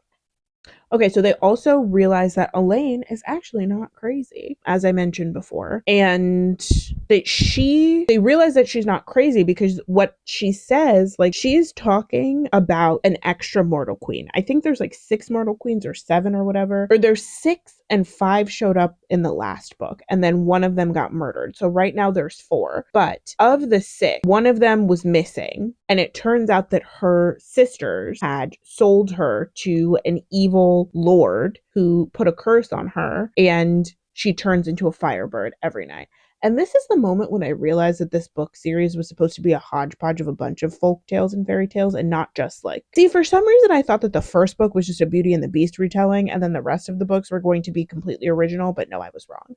Because the Firebird is a like Russian folktale that I know about because I'm obsessed with ballet, and Misty Copeland danced the Firebird and she fucked up her shins. I was like, oh, so she's just the Firebird. That's what it is. They're doing Hansel and Gretel in the woods. The 6th mortal queen is the Firebird. They realize, because Elaine knows about that, and there was no way for her to know about that when she was human, that she's not just crazy, she is seeing the future. Elaine and Nesta now have a purpose other than just being like taken care of and coddled or whatever, and they are going to be used by the inner circle to take down the King of Hiburn. I'm gonna stop filming right now because I'm really, really sleepy and I still have to take a shower. But I'm going to come back and finish filming this video tomorrow so that hopefully we can be done with this. All right, so we are going to power right on through the rest of this book. I can finally be done with this tomorrow goddamn video. The plan is, again, to get Nesta down to the wall, to get Elaine to like use her clairvoyant powers to help them in whatever way she can, and to assemble the other High Lords of Prithian into we've got Hiburn in the Spring Court as the axis of evil, an ally, the allied powers in this great fairy war. Feyre also wants to work on recruiting some of the non-human, non-fairy creatures, the monsters that live in the fairy lands, to get them on the allied powers side in order to have a competitive edge against Hiburn, because Hiburn has the advantage of numbers. Meanwhile, they want to have the advantage of fighters with powers that no one can really trump.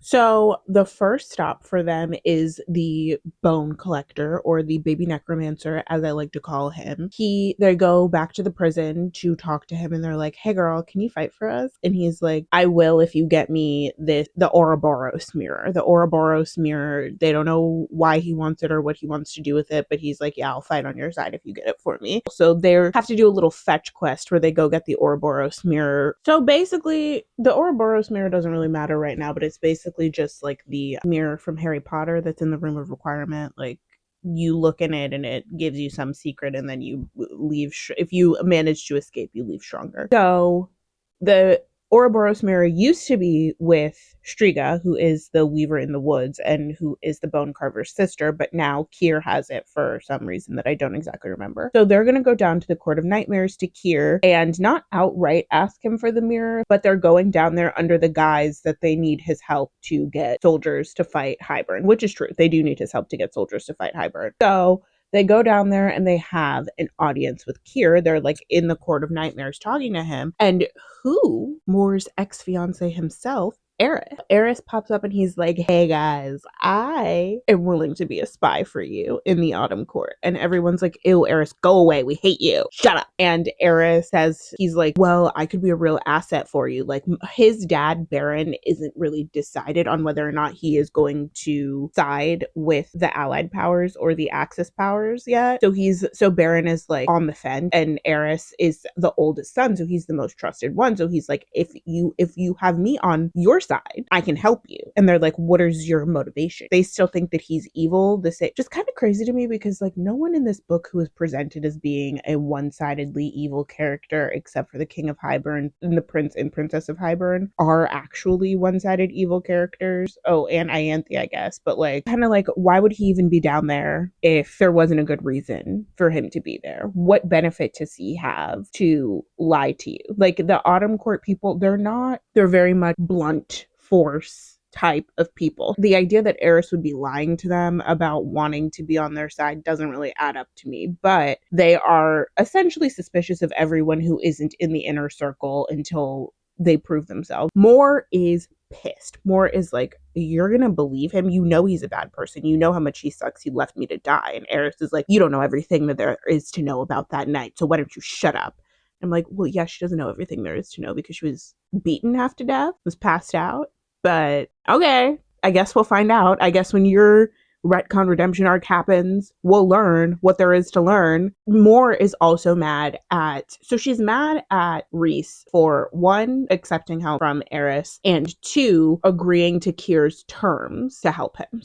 So Kier's terms are basically that he will help the cause if he's allowed to go to Velaris whenever he wants to. Velaris is kind of like Rhys's safe space, and it's more safe space too, because remember, she was sold by her family and then thrown away by them when she proved to not be the virginal queen that she was supposed to be. So Velaris is where she goes to get away, and people from the Court of Nightmares can't go up there because they're, I guess, dirty underground people, and they're not allowed to be up in the air and light with the rest of these civilized, not dirty underground people. The like strict bifurcations that exist within the Night Court trouble me to no end, but I have neither the time nor the energy to dive into them. Kier wants space. He wants access to Velaris so that he can fuck with Moore. That's really what the truth is. So Moore is pissed at Rhys, and once again, the anger is not adding up to me, because it's like, you're in the middle of a war, mama. Like, you need truth. You need as much help as you can possibly get. As they say, war makes strange bedfellows. I mean, the United States was allied with the USSR for a lot of World War II. And then immediately after that, it was like on site once again. You understand the desperation of the situation. Like, this is a war to make it so that all humans are not enslaved horribly like they were in the past, but Moore can't get out of her feelings, I guess. This book is when I really started to dislike Moore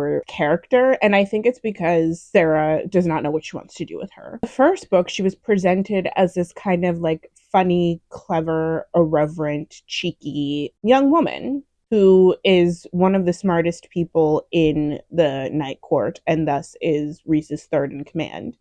But all of that gets flattened in this book. So we have Kier on the side of the allies. We have Eris acting as a spy within the Autumn Court. We still have to have the meeting with the rest of the High Lords in order to see who else is going to be on the side of the allies. And in the meantime, Nesta and Feyre are trying to do as much research as they possibly can, because I think they want to like find information about the cauldron and like how to nullify the cauldron, but also like they're trying to find more monsters to bring over to their side, like how Amarantha had the Nagas and whatnot on her side. They are in the library researching, and for some reason this library is built on top of a bottomless pit that takes you down to a hell beast. When Feyre and Nesta are ambushed by ravens from Hiburn, they almost die. They almost get killed by the ravens, and they are chased into the pit in the center of the library.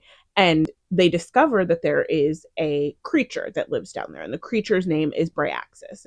I imagine him really as like a steel dragon of sorts. That's how I imagine him in my head. But, you know, that's up for interpretation. There's no description. He's like whispering. He's like, I can help you guys. And Feyre's like, yes, creature who lives in a pit, please help us.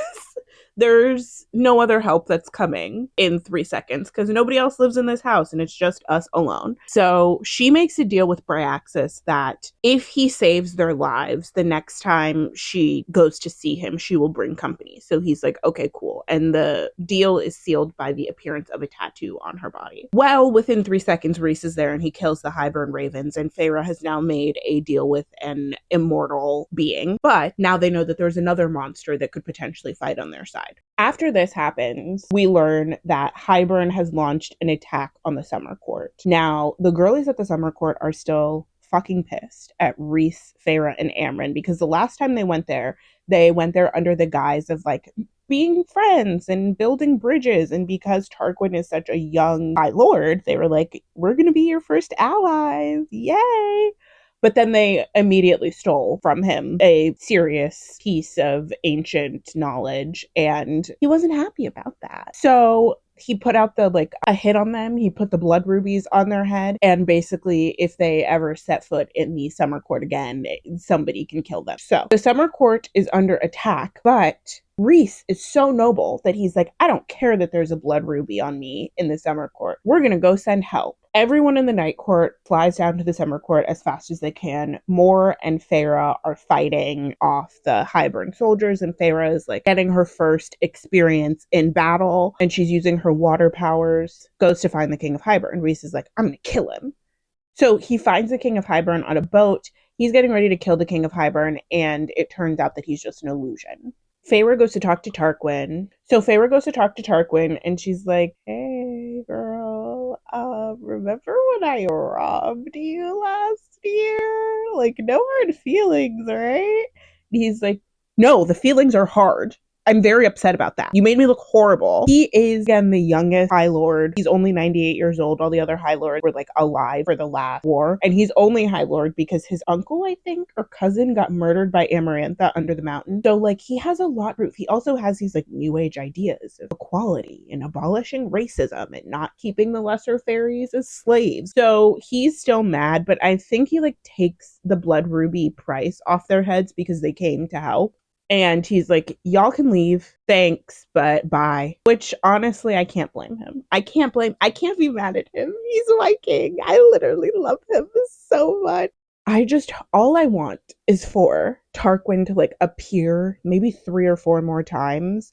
No serious investment in his character, right? But we get to learn that he's happy and he's living the life of his dreams, and he is ending racism and indentured servitude in the Summer Court. That's all I need. That's all I need. I feel the same about Elaine and Lucian. I don't want POV chapters. I don't want to know anything else about them. I just want us to pick back up on them and learn that she has gotten over her fear of fairies and figured out that she's in love with Lucian, and they're married now.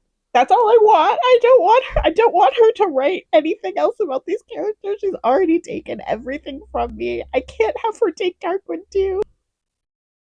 The next we get to my absolute favorite part of this entire book. I've been talking for hours, and this is the best thing that happens in this book, and it is the last good thing that will happen in this book. Yep. I thought about it too. Yeah, it is the last good thing that will happen in this book. So earlier on, Rhys and Feyre called a meeting of all the High Lords to see who would support them. We finally get to go to the Dawn Court for this war council, which I like to call the Cunty Council, because all of the High Lords of Prithian has showed up. They're giving cunt. They're with their partners. They're with their wives. They're wearing their best outfits. Ooh, it's so fun. And you finally get to see all of the High Lords in one place, all of them showing off their personalities and their powers, and you learn a little bit about each of their courts and their histories and their lives and all of this stuff. It's so fun. I love all of the High Lords except Rhys. But I will once again say I do not want to spend any time with any of these other High Lords because I enjoy them. And they are fun characters. And once Sarah turns the eye of her pen, what a weird thing to say, but once she turns the eye of her pen onto these girls and gays that I love, she's going to ruin them. And so I'd like to keep it like this. I'd rather suffer through 8,000 words worth of resand than have any of these other High Lords tarnished. We are going to go over all of the High Lords who have come to this Cunty Council, right? So first off, we have Helion, who is the High Lord of Day. I love him so much. I'm rooting for everybody black. Helion he's funny, he's cute, and he's horny. He will fuck anything with a pulse, and I'm assuming human / fairy genitals. I hope that's where he draws the line. He has the power of like making the sun. I don't know a word for it, but he can like shoot light out of his coochie. He also can break spells and oaths. Once again, like I said, Helion is the promiscuous girl that Nelly Furtado was singing about with Tamlin. He's so like rude and funny, and as soon as he shows up, he's like flirting with everyone. He's flirting with Moore. He's like, do you want to come hang out later? Like, Feyre, of course, is a stupid bitch, and she hates the sun and light and warmth and heat, and she's like, wow, being in the day court must be hell. Being in the summer court must be hell. We know what you really hate, Feyre. You hate black people. That's what you really hate. That's why as soon as Sarah J. Maas decided that Lucian was going to be black, Feyre all of a sudden hated him. I'm literally joking. Oh, I forgot to mention where Lucian is. After Elaine gives the prophecy of the extra mortal queen, Lucian is like, well, my girl saw her in a vision, so that must be important for her. So I'm gonna go get her. He literally is like, I'm going to go to the continent in the far, far away land. Because Elaine had a vision about her. What is that gonna do? He literally is like the stupidest, cutest golden retriever boyfriend. It's like when your girlfriend is like, I'm kind of craving chocolate, and the boyfriend's like, she's craving chocolate. She's craving chocolate. He's like, I gotta go, and then runs away and comes back 2 hours later, panting and sweaty. And he's like, I bought every chocolate in the store, and I brought it to you because you said you were kind of curious, and I didn't know what kind you were craving, so I got you white chocolate, dark chocolate, milk chocolate, semi-sweet chocolate, chocolate baking chips, chocolate chip cookies, chocolate chip cookies, chocolate brownies, anything that you want, anything for you, baby. Like, he literally is obsessed with her. So he's like, I am going to go to Russia and pick up this Firebird bitch and bring her back and see if she can do anything for us. So that's where Lucian is while all of this is happening. And that's why he's not at the Cunty Council meeting Helion, who may or may not have something to do with him. Helion. Then we have Thiessen. They're in the Dawn Court having this council because the Dawn Court is like the most neutral base in Prythian right now. So Thiessen is the High Lord of the Dawn Court. Important things about him. In a lot of the fan art of him, he is portrayed to be like of East Asian descent, most likely, or like Central Asian, I guess you could say too.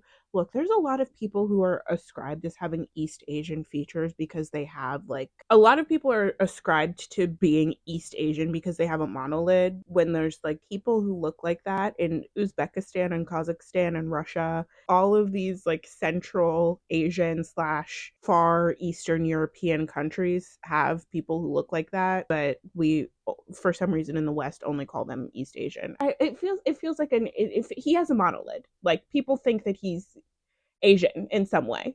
Damn. Why do I always make everything so complicated? So there's Thiessen, and he's gay. He's gay and Asian, and he's there with his man. He's there with his man. That's all I really have to say about him. The High Lord of the Dawn Court has healing powers, and then there is the Night Court, who we already know who those bitches are. There is the Winter Court, which is ruled by Callias and Vivian. Vivian is Callias's mate, and Callias has a lot of guilt in his heart because while Amarantha was enslaving everyone in Prythian and had them all trapped under the mountain, Callias got wind that something big was about to happen, and he sent Vivian away. So Vivian was able to escape the worst of the experience under the mountain, and like nobody knew that he had a mate, nobody knew that he was in love with her, nobody knew that they were together. So she was basically hiding for 50 years and was able to escape the worst of it. Meanwhile, there were like children in the Winter Court getting genocided. So Callias is like, was I selfish? Am I a bad person? Oh. I imagine him as the like sickly looking member of the Volturi, but that's how I imagine Callias. But then if his mate didn't get murdered by his stupid brother and instead he got to live happily ever after with her. And Vivian is also bosom buddies, no pun intended, with Moore. So Moore is like, my bitch is here. She's like, yeah. She's so excited to see Vivian. She's so excited to hang out with her. And it's really cute actually hearing them talk to each other and catch up after being forced apart for 50 years. So Tarquin does end up coming. He's not really happy about it, but Amren's boyfriend, who is Tarquin's cousin, I think, is like, maybe we should go. He's not Amren's boyfriend yet, but like he has a thing for Amren. So he's like, I don't know, like maybe we should go, you know, like they did rob us. Yeah, that was mean, but like they're so sexy. I mean, sorry. So maybe we should go. So they show up. We already met Tarquin in the last book. And then the last High Lord, who we haven't met yet, is Baron, the High Lord of Autumn. And he rolls up with his 50-11 children. And he is like, I guess let's hear what's about to go on. It's clear that he's not interested in being a part of this war, but he has to show faith, right? So they're all sitting around and Rhys is explaining the situation. He's like, Hiburn is going to take over and enslave all the humans, and everyone's like, why do we care if he enslaves the humans? Like, that don't have nothing to do with us. None of my business. It's none of my business. But then Rhys is like, well, who do you think he's going to turn on next when he's done with the humans? Us. So if we want to be able to protect ourselves and stop the entire world from falling into darkness, we have to save the humans. So everyone is talking about it and they're kind of like, I don't know. I'm not. Yeah, there's an enchantment on the room so that nobody can get into any physical altercations. And that's part of like what encouraged everyone to come, because it wasn't going to be like, they might have been afraid that it would be like an assassination attempt. So while the Cunty Council is having its conversations, Feyre is looking at Helion and she's like, he looks familiar.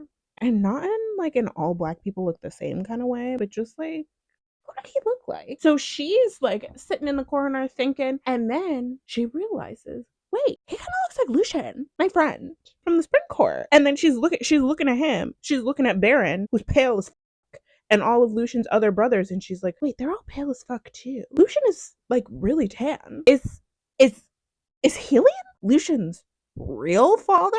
Now I would like to start. I don't want to get into the whole conversation about the racial stereotype involved in having a white man be cuckolded by a large virile black man. What I do want to talk about is my clairvoyance, my ability to see in 5 dimensions. Because I was a quarter of the way through A Court of Thorns and Roses. I was reading that book and I texted my friend who had recommended me to read the book. She's going to hell for that, by the way. She knows. She will be resting. What is the opposite of peace? She will be resting in war with the devil for making me read this book series. But I texted her and I was like, is Lucian black? I don't know what. And this was in the first book, I think, before Sarah decided that he was going to be black. But I don't know what possessed me. But I was just reading it and I was like, he's so fun and cute and amazing. But like for some reason, when I was reading it, I was imagining him to be black. So I sent her a text message and I was like, is he black? And she was like, don't look anything up. And then changed the subject really quickly. It was like, ha ha ha, that's crazy. Anyways, so, and I was like, oh, okay, whatever. I didn't think too much about it. I just kept imagining him to be black. And then we get to book 3. She's talking about this visibly black man is very likely Lucian's father. I said, I am. Just call me Walter Mercado. But let's get back into serious business. They're all sitting around chatting, whatever. There's an enchantment on the room so that nobody can fight. But weirdly, Azriel and Eris get into a little tough, into a little scuffle with one another. And this opens the door, this thing on, to one of the most insane things that I've ever shipped in my life, which is Azriel, the crack ship. Azriel and Eris will likely never end up together, if only because Sarah J. Maas does not know how to write sex between 2 people with penises or 2 people with vaginas. She is really only good for the good old P in the V, with the P splooging its entire contents into the V and the splooge just leaking out everywhere. She has a breeding kink, allegedly. So I know it's never going to happen, and yet I want it as soon as I started to read the like potential proof that it could happen or the theories that it could happen, I was like, oh, this is the most interesting thing she could possibly do. Let's do this. I'm not going to get too much into it, and I'm going to leave the link down below. So just in case anybody who's watching this is insane like I am and wants to see some fun gay shit happen, some real enemies to lovers, okay, two motherfuckers who want to kill each other falling in love, all right, I will leave some resources down below to evangelize that little message. But basically the theory is, how could they break through the enchantment on the room that stopped everyone from fighting unless they had some sort of deeper connection with one another that allowed them to touch, even though nobody else in the room could touch. Do you know what I mean? It's almost like mating trumps everything, but we're not going to get too deep into it. Oh yeah, so the other thing is that Tamlin ends up eventually showing up and everybody's like, boo, get out of here, you loser, boo. Tamlin is like, LOL, you guys have so little faith in me that you thought I would actually ally myself with Hiburn. No, mama, I have been spying this entire time, and I'm here to help y'all. But of course nobody trusts him because he hasn't told anybody that his alliance with Hiburn is all a ruse, which of course he wouldn't tell anyone because it has to be a secret, but whatever. So everyone's like, why are we supposed to believe you? Whatever. Tamlin is trying to prove himself. He's getting into verbal altercations with Feyre and Ruse because Feyre tricked him, undermined his entire court, destroyed it from the inside out, and has left him with nothing and no one. And also, she's taken that sweet, sweet human puss away. Tamlin's pissed. And he's trading barbs with Ruse, and Ruse is defending Feyre, and Feyre's like, ew, look at him, disgusting, all springy and tan and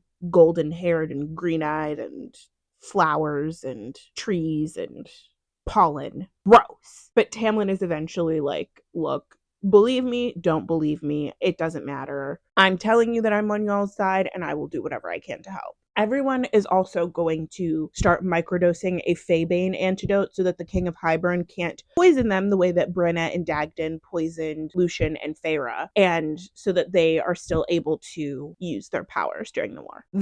They go to sleep that night, and then the next day they're going to have more meetings, but Feyre sees Helion coming out of Moore's room, and she's like, what's going on there? He was flirting with her hard, but she didn't seem to be going for it. She knows that Cassian and Azriel are both in love with her. Azriel is maybe in love with Moore because he's quiet and she's loud, and Cassian had sex with her that one time right before she almost got murdered, so he feels responsible for her. I can tell very quickly Sarah realized that a love triangle between these three secondary characters is not going to be interesting unless it ends in a throuple. And once again, I don't think that she has the dexterity to write such a thing. So we're retconning that whole situation. Feyre notices Helion coming out of Moore's room, and she's like, I'm gonna have to talk to her about that later, but we don't really have time right now because we have more war council stuff to do. So they go into the main meeting room of the Dawn Court, and basically everyone is on their side. Baron is still kind of on the fence, but he's like, yeah, sure, whatever, because Eris has been working on him this whole time. And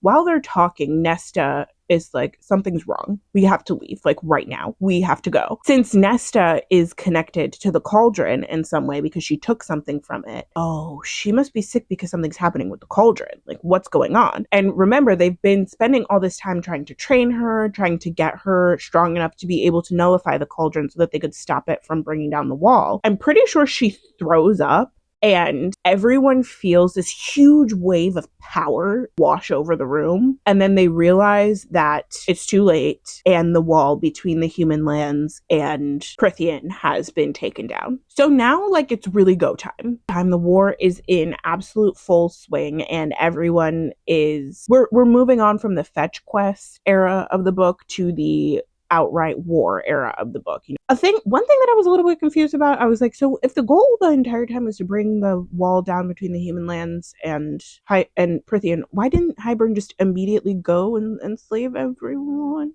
Did he do that? I don't remember that. And then wouldn't that be considered the L? The wall comes down. Well, we lost. I guess it's about mitigating damage at a certain point. But anyways, they're like, oh shit, we gotta go now. So Amren and Feyre go back to the library to get Bryaxis because they're like, we need your help now. And they give him a second bargain in return for his agreeing to help fight on their side in the war. So they're like, when we call you, come. And in exchange, Feyre says that she'll put in a window in the ceiling of the library so that from his little hole, his literal hellhole, he can see the sky and the stars. And he's like, yeah, that sounds good. They go get him. They get that bargain. And then the guy's name is Grayson. The guy that Elaine was supposed to marry, his name is Grayson. They go to Grayson's manor with Elaine. They're basically trying to convince him that, yes, two of her sisters were turned into fairies, but she's not a fairy anymore, and she was never turned into a fairy. She just can't marry you, but she did just disappear for several weeks, but she has returned to get you to help the humans and protect them. So they basically, because Grayson's manor is this huge walled city, they want him to take in a bunch of humans and keep them behind the walls. They're like, it's a waste for you to have this barricade when everyone is going to get wiped out by the fairies if this is still here. And also, like, it really is not that strong. Like, they think they're protecting themselves very well against the fairies. They're really not. But Feyre is basically like, if we can get as many people into this compound as possible, we can keep them safe for as long as possible. And that's enough, even though these walls will be no match for the King of Hiburn and his forces. So they go to Grayson's house to ask for all of that. And Grayson is like, yeah, cool, cute. I'll help the humans. But Elaine, you're a disgusting monster. And I fucking hate you. And I rue the day that I ever met you and fell in love with you. And Elaine is like, oh, no. They basically do not at all fall for the charade that she isn't a fairy, because humans look distinctly different from fairies. Like, that's the whole thing. If you work hard as a fairy, you can conceal your nature and trick a human into thinking that you're one of them, but that takes work. So they are not able to pull the wool over his eyes, and he has officially, unequivocally broken things off with Elaine. They still could technically be together because Miriam, who is Draken's girly pop and Jurian's ex-lover, is half human, half fae. So it does exist. Like, there are instances where that happens, but Grayson is unequivocally like, no, I'm not interested. Get the fuck away from me, you disgusting beast. Beast? Yeah. How dare you? And they decide that they're going to help the humans, not for the fairies, but because they have an entire army just for themselves. While they're there, Jurian pops up and he's like, hey girls, guess what? I was fine too. Oh my god, can you believe? We were all pretending together. Feyre, you were pretending. Tamlin said he was pretending, and me too. I'm also pretending. Like, nobody is on Hyburn's side. Isn't that so cunty? So Jurian shows up, and he basically is like, yeah, I'm a spy. And of course I am, because I'm human, and I devoted my entire human life to protecting the human race from fairies. I wouldn't just spend 500 years as an eyeball and completely abandon all of my morals. Doesn't matter how much I used to love Miriam. I don't care about her that much. He tells them that Hiburn is planning to launch an attack on the summer court again tomorrow because the summer court is already weakened. We get to the battle at the summer court, and Moore and Feyre, basically Moore has been given babysitting duty this whole time, which is another thing that I fucking hate about Rhys. He sends Feyre to sit on a hill in a tent for most of the battles in this book when she discussed several times last book and at the beginning of this book how important it is for her to be in the mix, how important it is to her to earn her place as a warrior. And like, yeah, she hasn't trained that much, like she hasn't had that much time to get used to her skills and powers or whatever, but if anything, the attack on Velaris last book should show that after a few minutes of staring around, wondering what to do with her mouth gaping open, she's pretty useful. Like, she managed to kill the adder with her bare hands. So infuriating that he sends her to go sit up on the mountain and watch the battles rage with Moore, who is the Morrigan, which is an Irish folk warrior who is super powered and would probably be needed in a war. So hypocritical. This, like, we want the best men in this book series are feminist icons, but also the ones who really love their wives and partners and mates aren't going to put them in harm's way when there's a war. They're not going to trust them to be able to take care of themselves. They're going to protect them and put them away somewhere else so that they can't possibly be at risk of dying during a war which is what happens during a war. It's just like this, it's this annoying double standard that it's like, if Tamlin had left, like if Tamlin had told Alice to watch over Feyre in a tent while there was a battle raging, she would have been like, yeah, this is because he doesn't believe in me, and he doesn't think that I'm strong. And even though I have all these powers, he thinks that I'm still just a weak woman who isn't meant to be a high lady. but Rhys is doing it, and she's like, oh my god, he loves me so much. But also, I wish I could be down there, but it's okay because he loves me so much. And Moore is like scratching her hands, desperate to get down to fight because, once again, she is a warrior. That's what she does. She kind of does this, you know? And it doesn't matter because Rhys wants to keep Feyre safe. So Cassian needs to get healed, and Feyre has healing powers from the High Lord of the Dawn Court, so she helps heal him.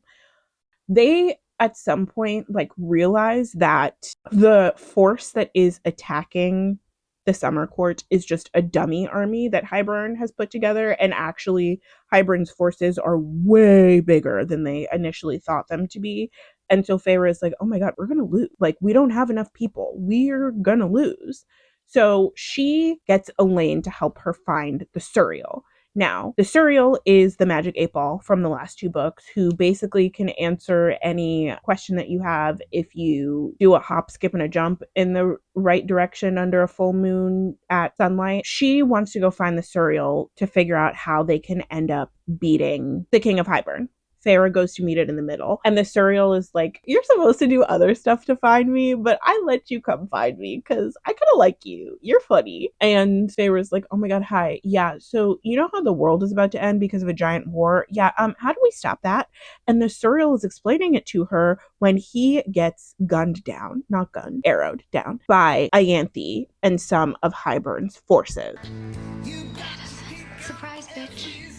I bet you thought you'd seen the last of me. Feyre is like, no, not my friend, not my weird bone-faced friend. So she's really upset that the Suriel has been shot, but also there's poison, I'm pretty sure, on the arrows. And she's like, oh shit, I can't get hit because then I won't have any powers and I will be useless. So she's running away from Ianthe and the Hiburn soldiers. And because she's in the middle, she's near the Weaver's cottage. So she lures Ianthe and the soldiers into the Weaver's cottage. And Ianthe's trying to get revenge because Feyre made her break her hand or whatever, and she had to go to great lengths to get it fixed. And Ianthe and the soldiers get eaten by the Weaver, and the Weaver's like, that was yummy. Do you want anything? Because you gave me such delicious lunch. And Feyre is like, yeah, can you fight with us? Like, when I call you, can you come? And she's like, okay, yeah. So the Suriel is now dying, right? Because he has been shot by these Hiburn soldiers, and Feyre goes and sits with him and holds his hand, and it's actually really hurts. It's kind of a sweet moment. The Suriel is like, oh yeah, thanks for being my friend. And then he dies, and Feyre decides to bury him. Next, Nesta is trying to be as helpful as she possibly can because,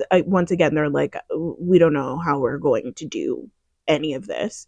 So since she is connected to the cauldron, she uses her connection to the cauldron to open a link between the cauldron and all the other people who are made. So her, Elaine, and Feyre. And somehow through the link that she opens, and the Hiburn forces use it to track down the people, and then they take Elaine. So Elaine gets kidnapped, and Feyre is like, oh shit, we have to go get her. Feyre puts on a glamour and to look like Ianthe so she can sneak into Hyburn's camp and rescue Elaine. While they're behind the enemy lines, there's like a fucking human or whatever, and Feyre's like, no, not a human being enslaved. I gotta let them go. I have to put myself in harm's way to save this person at the risk of the entire war effort and my life. So she goes to find the human, saves the human, and she realizes that Tamlin really is on their side because he comes to protect her from the Naga hounds that Hiburn sent after her when they discovered that she wasn't really Ianthe. Oh yeah, and Azriel went with them to go save Elaine, and Elaine is like, oh, Popeye, my hero. They're getting ready to do the final battle, right? Can you tell that I'm tired of talking about this fucking For some ungodly reason, Moore pulls Feyre aside and she's like, I don't like men. I like women. When I tell you, left field has got nothing on Morgan. Where did this come from? When did Sarah decide that this character was going to be a ligabigatiga? Why did she decide? that this character was going to be a ligabigatiga? Why of all people would Mor tell Feyre? Not Amren, who's excellent at keeping secrets, or Azriel, whose literal job it is to keep secrets. Everyone just like kind of assumes that Mor and Azriel are going to get together at some point because Azriel has been pining after her this entire time. But Mor is like, I'm not in love with him. I only like girls. And then Feyre's like, but you just had sex with Helion? And then Mor is like, yeah, and then Feyre's like, but what about when you lost your virginity to Cassian? And Mor is like, yeah, that. And she's like, but what about all those other guys that you've slept with over? And Mor's like, yeah, well, so I pretty much, it feels like Sarah J. Maas was like the 15 minutes of Tumblr scrolling that I did in like 2011. I remember reading something about a bisexual homo romantic. So yeah, let's do that. When I tell you it's literally random, out of left field, and fully retconned in. If you want your book series to be about straight white people, you can just do that. Okay? You don't have to randomly make Reese Brown. You don't have to, as much as I love it, retcon Lucian to be mixed race and hated by his family because he's secretly black. You don't have to make Mor part of the alphabet mafia. You can leave us alone. Leave everyone alone, especially if you're not going to get beta readers or sensitivity readers or anyone from any community that you are shoehorning into this series to tell you a little something about what their experiences should look like. Basically, Mor goes on this long info dump monologue about how she was in love with the great-great-grandmother of the Golden Queen who got skewered on a stick in the last book. And that's why she was staring at her so much, because she remembers being in love with this human, and that was the only time that she ever felt real love. And then when it was over, she was like, oh my God. And for some reason in this fantasy world, the people are homophobic. Why? Because Sarah J. Maas doesn't know how to write about being queer outside of the paradigms of oppression that already exist in the world that she's living in. So the Court of Nightmares is full of homophobes, and she couldn't be herself and be honest. So when she got sold to Eris and she saw how evil he was, she was like, oh no, I can't do this. So she went off with Cassian, and she's been numbing herself with men this entire time, but really the only people she likes are women. And well, now I'm done braiding your hair. Is there anything else? Like it literally came out of nowhere. It came out, oh, it was bad. I remember literally I was listening to the audiobook and I was like, what? And of all people, for her to tell Feyre this, a bitch who first of all hated her in the first book upon first sight, because she was like, oh no, look at this woman that Reese has here. I bet they're in love. And then as soon as she realized that she wasn't competition for the sexual attention of the one man that she was interested in, she was like, okay, whatever. But they don't really talk like that. Like, they've spent maybe 3 days together in a tent while Mor has been protecting Feyre from the big battles. Like, she's known Amren for centuries. She's known Azriel for centuries. She doesn't have a journal. She couldn't have told Vivian.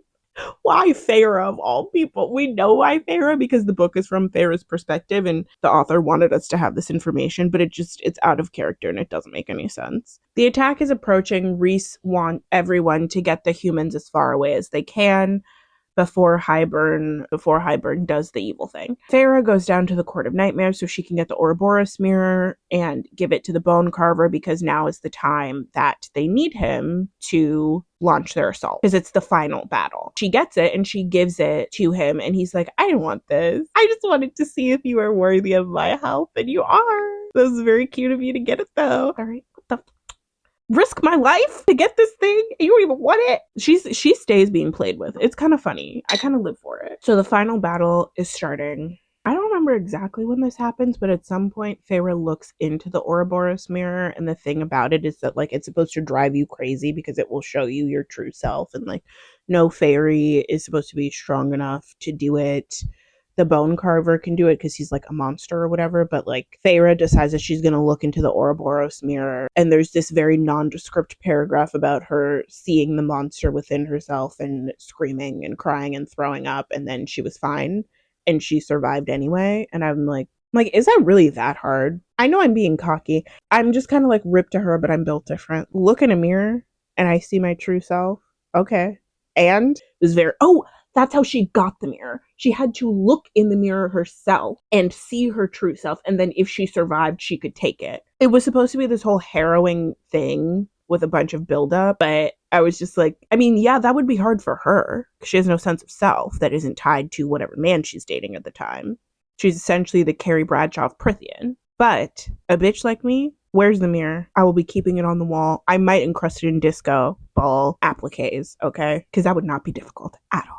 So they're heading to the front lines, right? The bone carver, Bryaxis, and the weaver are all there. These ancient, unkillable beings getting ready to fight on their side. And they're all going to reveal their true natures to enable them to fight. Because if you are the type of monster that they are, like Amryn is one of those monsters too. I don't know exactly what she is, and I guess there's no name for it because she's so old, which is a very clever way to get out of having to actually name someone or something. And the type of monster that they are, you are just the reason that the fairies can perceive them is because of the vessels that they're in. So the bone carver is in his little baby necromancer outfit. Bryaxis is in his steel dragon clothes.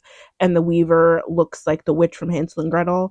And they, in order to use the full extent of their power, they have to shed their current form and become their true selves. A lot happens in the last 100 pages of this book, which tends to happen in a Sarah J. Maas novel, which also tends to happen when you write without planning. We spent 600 pages doing basically a bunch of fetch quests and watching Feyre and Rhys copulate like bunnies. And then the last 100 pages is when all the war action happens.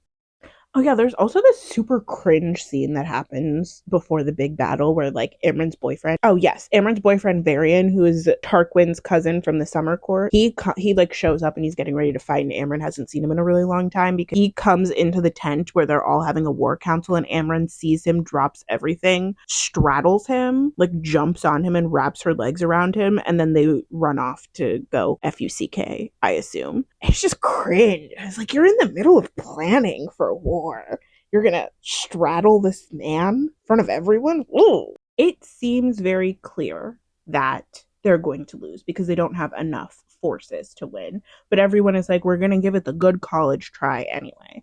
And just as they are about to be well, I guess we're riding to our deaths, Tamlin, Baron, and the Autumn Court forces, and Grayson and a bunch of human soldiers show up. They have a lot more people than they had to begin with. It's still not quite as many as the Hiburn forces, but they have a lot more people. So Nesta senses that the cauldron is going to be used to do a bunch of murder. It's basically a magical A-bomb, I guess. And they're dropping the bomb on the Illyrian forces, and that's where Cassian is. So Nesta screams, and Cassian is oh my god, she needs me. He flies over to her because he had promised in the last book to protect her, and he failed miserably because she got turned into a fairy. So he flies over to her, and as he's flying over to her, a bunch of Illyrian soldiers die, and he's the only one who gets saved. So that is a thing that's going to come up later in the next book. But so she saves Cassian, Tamlin, Grayson, and Baron, and the Autumn Court are all there. And remember our fairweather friend Lucian? Well, he still exists, and he has come back with not only the Firebird Queen, but also Draken of Miriam and Draken fame, and Feyre's father, who has no name, but does have a bunch of ship full of soldiers. So they have a naval force now, and a bunch more soldiers to fight Hiburn. And Feyre's father has finally returned after God knows how long away, and just consistently neglecting the care of his daughters. But he comes back with a ship named after them, so all is forgiven.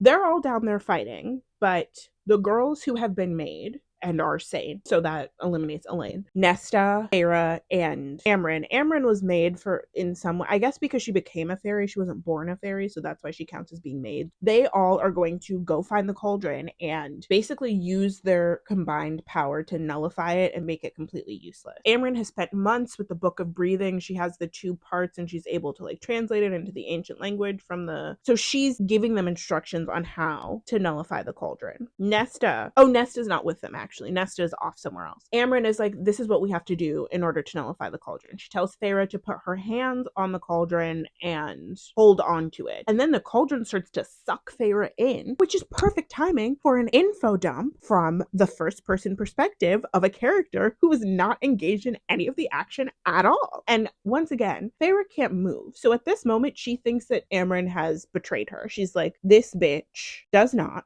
want to actually save our world. I don't know what her motivations are. I don't know where any of this is coming from. She apparently is some evil otherworldly monster, and she couldn't be trusted this entire time because Amren has basically rendered Feyre useless and helpless. So Feyre is like soaring over the battlefield, narrating everything that's happening. Cassian is fighting here, and Rhys is over there fighting, and she's looking for the King of Hiburn, and Elaine is over here, and Nesta's over here. She zooms in on Nesta, who is fighting the King of Hiburn because the King of Hiburn has taken their father captive. She is stuck to this cauldron watching as Nesta is standing in front of the King of Hiburn, who is holding their father, and Elaine is there too. Cassian is also with Nesta because, again, he made the promise to always protect her. And he's like, I'm going to save you. Yeah. But then the King of Hiburn fucks him up. So he's out of commission. And Nesta is like screaming bloody murder. And the King of Hiburn is like, I'm going to kill your dad. And Nesta is like, go ahead and do it. I hate him.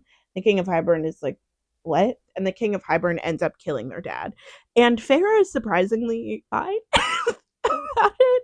I mean, I guess she is like in a vision, kind of. She is a part of the cauldron, so she can't really emote, but still, like, the Suriel died and she was absolutely beside herself sobbing, but her dad is murdered by this evil king that she spent the entire book fighting in front of her, and she's like, yeah, well, whatever. And Nesta is like traumatized and really upset because she had a bad relationship with her dad and she never got to let him know like how much she loved him, even though he knew, like, he named his ships after her and that means something, but like she just feels like it's a horrible way to end an already pretty bad relationship. So the King of Hiburn kills the dad, and Elaine, who everybody thinks is absolutely fucking crazy, comes up out of nowhere with Azriel's sword, Truth Teller, and shoves that bitch into the King of Hiburn's neck.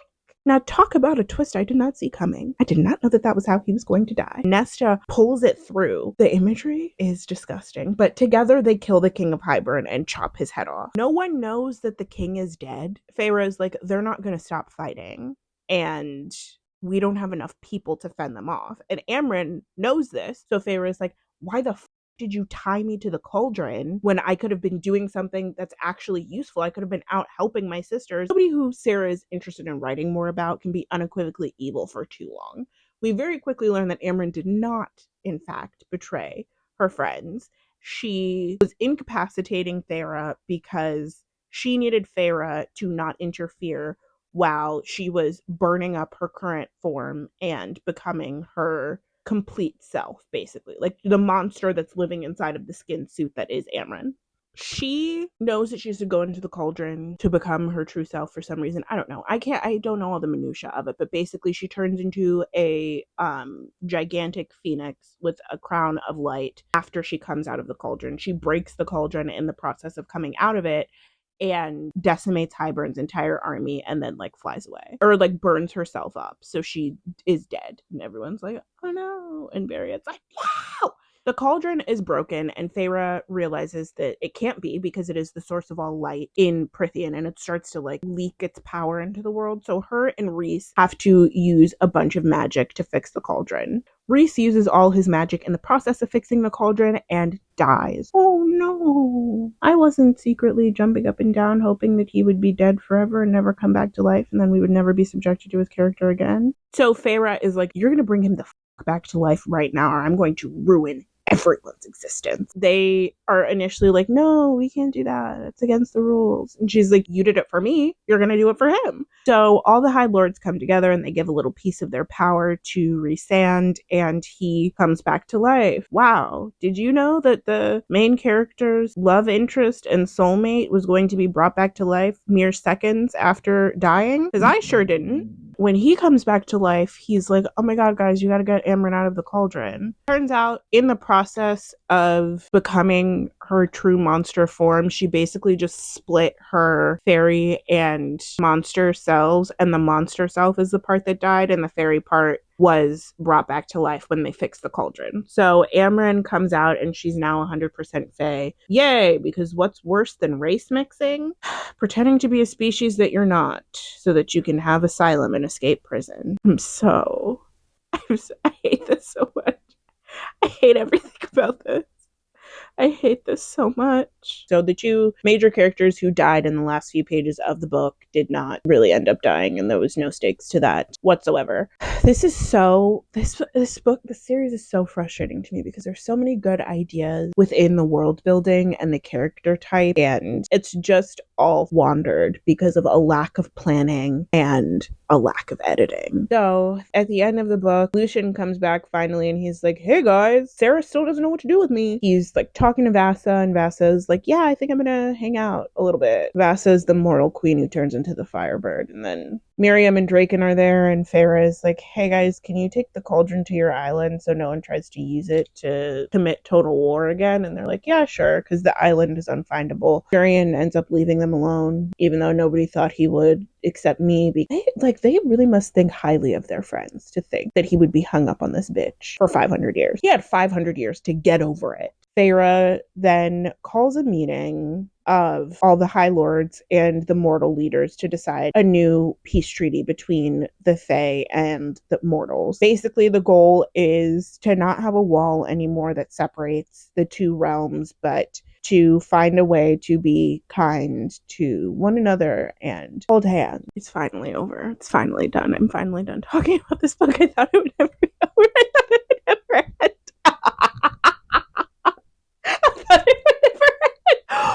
Thank sweet Jesus, I can move on to other things like A Court of Silver Flames, which is miles more interesting than anything that's going on in Feyre's life. But even still, it's incredibly boring because there is not even a semblance of a plot in that book. But we will talk about that all when we get to, if I ever finish it. There are things about it that have pissed me off already, so I'm inclined to finish it, but I stopped reading it 5 months ago. May or may not have Crescent City on hold at the library, because God knows I'm not giving this woman my hard-earned American dollars. Even as I say that this, in my opinion, is the best book in the series, I also recognize that it suffers from a meandering plot, which is better than the other books because that's more plot than can be found in a lot of them. Lack of coherent characterization, poor writing. If you've never read this series before and anything that I said made it sound like an asinine waste of time, don't read it. Don't read it. Don't read it. I can stop one person from embarking on this fool's errand, and I've done what God sent me to this earth to do. Oh, God. Oh. We're finally done with the Feyre saga. Thank fuck. It's sad, actually, to be in this person's mind. Now, that being said, there are some fun things about her, like all the powers that she has. I do actually like that, and I do actually think that her powers are fun. But I'm really glad that I don't have to spend any more time in her brain. I heartily refuse to read a single word of the novella that comes after this. But some important developments from that book is that Tamlin, after the war and giving a little bit of his power to bring Rhys back to life, is basically just wolfing his way through the woods. He's living in isolation. He hates himself because he betrayed everything he knew and loved, and also because Feyre destroyed his entire court. I wonder if we will be getting an edition of this series that includes a Tamlin redemption arc. No idea. It's not as if it was telegraphed heavily throughout this entire book. Where do I hope this goes from here? Well, I already told you that I've read half of the next book, so I know that Nesta and Cassian are going to get together, and I love Nesta's perspective, if only because she's not Feyre, and also because I've always kind of loved Nesta. She is so fun, and I love how much she hates everyone and isn't afraid to say that out loud. Really, my only hopes are that a Lucian gets a happy ending, because Lucian is baby girl, and I want him to be happy, and that Azriel happens. I hope the next book is taking so long, because Sarah's like, I have to take all of the dumb straight stuff out of this, the like heterosexual love interest that I set up for Azriel, and instead replace it all with Eris. I hope that's what's happening. That's all I'm going to say about this, because I'm tired and I want to be freed of this prison. If you enjoyed this video, if you made it to this part of the video, thank you so much for watching. Please do not forget to give this video a thumbs up. Once again, that really helps me to find other people who might be interested in my content. Ooh, okay, this is my question. So, based on if you've never read the book series, and let me know in the comments down below, based on my description alone, who is your favorite and least favorite character and why? I just think it's kind of fun to see how people think, like to see what people's thoughts are based solely off of like telegraphed information. And if you have read the book series, who's your favorite and least favorite character and why? I would say my favorite character, I'm finding it. I'm finding it. That's all I have to say. Thank you so much for watching this video, and I hope to see you next time. Bye!